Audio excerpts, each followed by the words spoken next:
1st of December 1934, Kirov's the guy in the middle, Stalin's the guy over here. He dies under the weirdest, most extraordinary of circumstances. He is the most powerful person in Leningrad. He is arguably the second most powerful person in the Soviet Union. Bodyguards, guards to the Smolnoy, the institute where he is, all over the place. It's like wandering into the White House, with the one exception that on the 1st of December 1934, all the bodyguards are mysteriously gone, and Kirov's bodyguard will be dead within 2 days of the murder, somehow mysteriously. Someone who is alleged, we don't have stats, and there are 12 investigations have been launched, serious investigations, some of them, to get to the heart of this, and it's impossible to say at the end of it that Stalin actually did the deed. You can imagine the interest in it. The only thing I could liken this to was a murder assassination that framed my earliest memory, which would have been, of course, 1963, November, Dallas, and JFK, and all the questions around that. He's shot down by Nikolaev, who's alleged to have been armed, someone who had been picked up from the police before, got through allegedly a variety of police checks, gets into the second floor, and shoots Kirov. And this is a picture of Stalin leading the beer past the Lenin monument. He's buried inside the wall. Almost immediately, almost too quickly, it's thought, I don't know, Stalin reacts and issues an extraordinary decree on state terror, and says that there are catastrophic situations. It's 1934. 1934, the Germans had an interesting election in 1933 with Hitler. If you're going to be, my goal is to put doubt, reasonable doubt in all of this.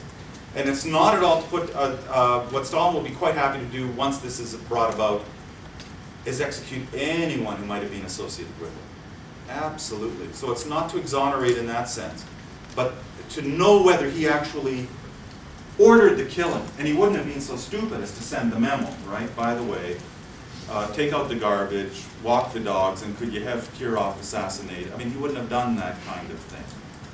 Written it down. I won't pull this out, I won't take time, because Stalin's responsibility for the death of Kirov is tied to a very famous speech that Khrushchev will make in 1956, in which Khrushchev will link Stalin to the murder by implication.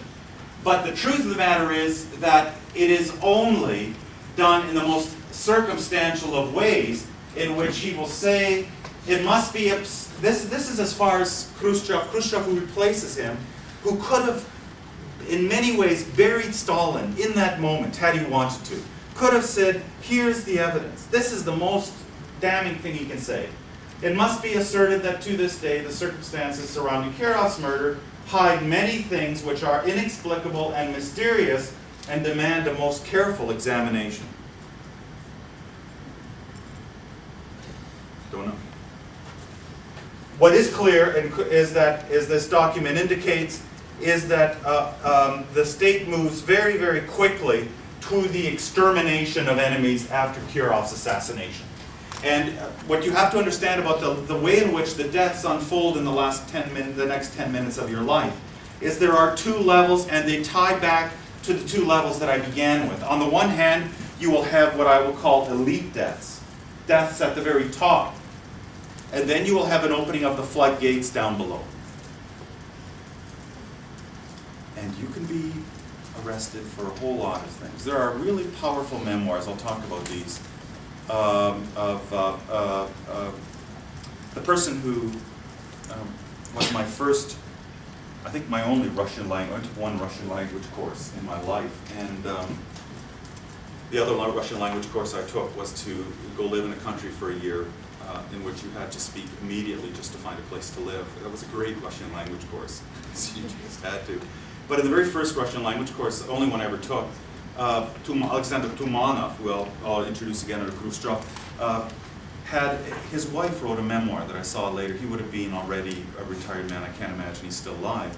And she had written a memoir. She had been your age, had been involved in a student newspaper, maybe you are, had written an article that had a kind of slightly satirical, slightly satirical piece against Stalin and the government, vaguely so, is arrested and sent into the camps. That's not the elite, what's happening, that's down below. She survives with her life, because after the speech, as we'll see, they're freed up. But there's a curious way in which people find themselves drawn in. Did you write that? Yes, she did. Don't you realize what you did? Well, I mean, and then, you know, it's kind of, that's what's so striking about the memoirs, is it's from that kind of, yeah, but, you know, and then you're given a 25-year sentence for treason. You have that at the lower end, and then the elite. And I should also mention, in case I don't talk about it, at the lower end is also a time where you have what seems to me to be fairly directed killing also against my background, who are these kind of Mennonite types, are really wiped out in 37, 38 men. They become communities of women. And Jews suffer particularly. You have particular kind of minority groupings in 37, 38 that I won't talk about because I don't have time, but they're also part of this.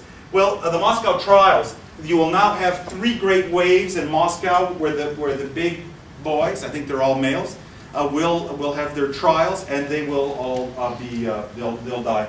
And Zinoviev, and this is something you can see when you're up front, because you can see how lucky they are to be to die of natural causes.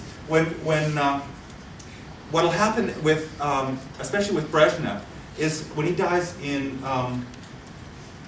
when Brezhnev dies in 1982, the state goes into massive explanations in Pravda about how the guy died. You find out more about blood clotting than you'll ever want to know in your life, because the whole idea, it's thought because you want to kind of show this guy died naturally. We got an exception going on here. And even Khrushchev. These places, it's very different. Shot.